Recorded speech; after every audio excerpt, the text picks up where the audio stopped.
नमस्कार मित्रों, पिछली वीडियो में देखा भीमा नाचने जाती है और भीमा के पिताजी और चाचा को होश आ जाता है। भीमा और भीमा की माँ वापस घर आती है। रास्ते में कुछ ऊंची बिरादरी वाले लोग मिलते हैं। तो आइए मित्रों, अब जानते हैं इससे आगे का। वो ऊंची बिरादरी वाले लोग भीमा से कहते हैं, तुम्हारी तो हैसियत दिखा दिया हम ऊंची बिरादरी वाले लोगों ने। अब तो तुम्हें गाँव गाँव मोहल्ला मोहल्ला में नचवाएंगे और अब कोई तुम्हें भीमा भीमा नहीं, सब नचनिया नचनिया कहकर बुलाएंगे। भीमा नचनिया और वो सभी बहुत खुश होते हैं। बाबा साहब भीमा से कहते हैं, भीमा ये नहीं कर सकती हो तुम, आज ऐसे ही चुपचाप चली गई तो ये लोग तुम्हें आगे से भीमा नहीं सिर्फ नचनिया कहकर बुलाएंगे। और याद रखो, जिसके पास ताकत होती है वो सबसे पहले व्यक्ति का व्यक्तित्व बिगाड़ने की कोशिश करता है। एक स्त्री के चरित्र पर प्रहार का अनसुना नहीं कर सकती हो तुम। भीमा कहती है, फिर क्या करे बाबा साहब? बाबा साहब जी कहते हैं, चाहे जो करो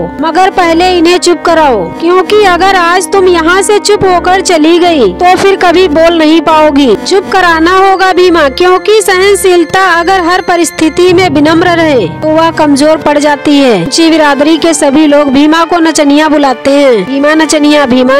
भीमा कहती है, चुप हो जाइए। वो लोग कहते हैं, भीमा हम चार लोगों को चुप कराकर क्या करोगी? अब तो ये नचनिया की आवाज पहले गाँव में गूंजेगी और फिर इलाके में, और इसके बाद हम तुम्हें वहाँ पहुँचाएंगे जहाँ पर नाचने वाली को होना चाहिए, और वहाँ पर सब तुम्हें भीमा नचनिया कहेंगे। और एक बात, सिर्फ तुम्हें ही नहीं, तुम्हारी बहन और तुम्हारी माई को भी नचवाएंगे। और वो सब फिर से भीमा नचनिया कहते हैं। भीमा एक पत्थर उठाती है और उन लोगों को मारती है और वह उन लोगों के पास जाने लगती है। भीमा की माँ रोकती है। भीमा कहती है, नहीं माँ, हमें मत रोकिए, जब बात माँ और बहन तक आए तो चुप नहीं बैठेंगे। वो लोग कहते हैं, तुम्हारी इतनी हिम्मत भीमा कि तुम हमारी बिरादरी के लोगों को पत्थर से मारी? भीमा कहती है, हिम्मत तो पत्थर उठाकर सिर फोड़ने की है, मगर जानबूझकर बस घुटनों पर मारा है ताकि नुकसान कम हो और समझ में ज्यादा आए। वो लोग कहते हैं, इसका बदला हम जरूर लेंगे। भीमा कहती है, बदला लेंगे? फिर तो उसका भी बदला लिया जाएगा। इसने हमारे बाबूजी और चाचा जी को भी मारकर घायल कर दिया, फिर तो उसे भी बदला लिया जाएगा। इसीलिए सीधे सीधे एक बात कहते हैं कि ऐसे मर्यादा मत तोड़िए कि हम दोबारा पत्थर उठाने पर मजबूर हो जाएं। भीमा की माँ सोचती है और कहती है, बाबू साहब ऐसी परिस्थिति भी मत बनाइए जो भीमा के जन्म के समय आपकी बिरादरी में और हमारी बिरादरी से तो लड़ाई हुई थी। बाबा साहब जी कहते हैं, बिल्कुल सही और संतुलित जवाब दिया है तुमने भीमा। भीमा और भीमा की माँ वहाँ से चली जाती है। उधर अस्पताल में भीमा के चाचा कहते हैं, अभी तक भीमा क्यों नहीं आई है? कोई लेकर आओ उसे। भीमा की ताई जी कहती है, कहाँ से लेके आए? नाच खत्म हो जाएगा तो आ जाएगी। भीमा के पिताजी कहते हैं, अरे नाचने ही क्यों दिया गया? हम रोकने की हालत में नहीं थे तो आप लोगों को रोकना चाहिए था। भीमा के ताऊ जी कहते हैं, नहीं रोके, क्योंकि तुम दोनों के इलाज के लिए पैसा नहीं था हमारे पास। इस तरह से वो लोग आपस में बातचीत करते हैं। अस्पताल के बाहर भीमा की माँ भीमा से कहती है, भीमा तुम्हारे बाबूजी और चाचा दोनों बहुत नाराज होंगे, तुम नाचने चली गई थी। अगर वो कुछ कहे तो बहस मत करना, माफी मांग लेना,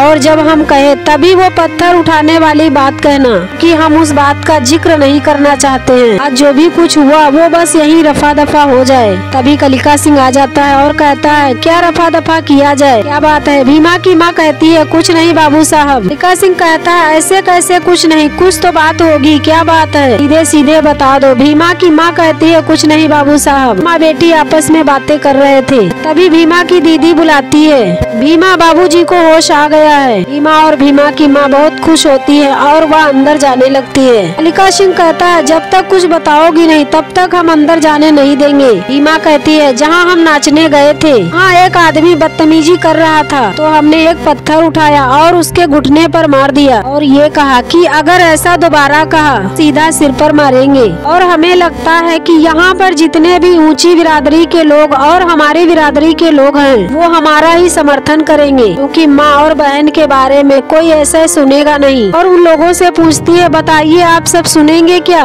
में से एक व्यक्ति कहता है, नहीं सुनेंगे हम। भीमा कहती है, बाबू साहब हमने वही किया जो आप ऊंची बिरादरी वाले लोग करते हैं, आपकी सोच के साथ हमने काम लिया। मिल्खा सिंह ये सुनकर बहुत नाराज होता है और भीमा की माँ अंदर चली जाती है। बाबा साहब जी भीमा से कहते हैं, भीमा बाहर बिल्कुल सही किया तुमने, टकराव करने के बजाय बातों में उलझाकर को शांत कर दिया, विरोधियों और क्रोधियों की सही ललकार को अपनी सूझबूझ से दबा दिया। और ये बात हमेशा याद रखना, ऐसे नाजुक मौके पर समझदारी से ही काम लेने पर समस्या का समाधान मिलता है। भीमा कहती है, ये समझदारी आपसे ही सीखे हैं हम बाबा साहब। और भीमा भी अंदर चली जाती है। भीमा के पिताजी कहते हैं, आज धनिया को जवाब देना ही होगा और भीमा को भी। भीमा की माँ आ जाती है और भीमा के पिताजी कहते हैं, धनिया ये क्या सुन रहे हैं हम? भीमा कहती है, बाबूजी बीमार आदमी को आराम करना चाहिए। भीमा के पिताजी कहते हैं, ये नाचने की क्या जरूरत थी? और धनिया तुम तो थोड़े पैसे के लिए बेटी को नचा दिया।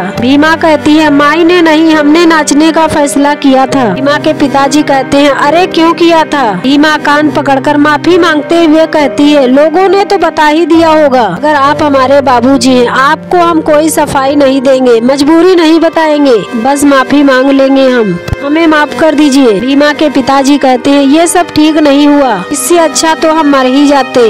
भीमा चुप कराते हुए कहती है, ऐसे नहीं बोलते हैं बाबूजी, सब ठीक है बाबूजी, अगर आप ठीक हैं और चाचा ठीक हैं, नाचना कौन सी बड़ी बात है, आपके लिए और चाचा के लिए तो हम जान भी दे देंगे। भीमा के पिताजी बहुत दुखी होकर कहते हैं, आप चुप करो भीमा।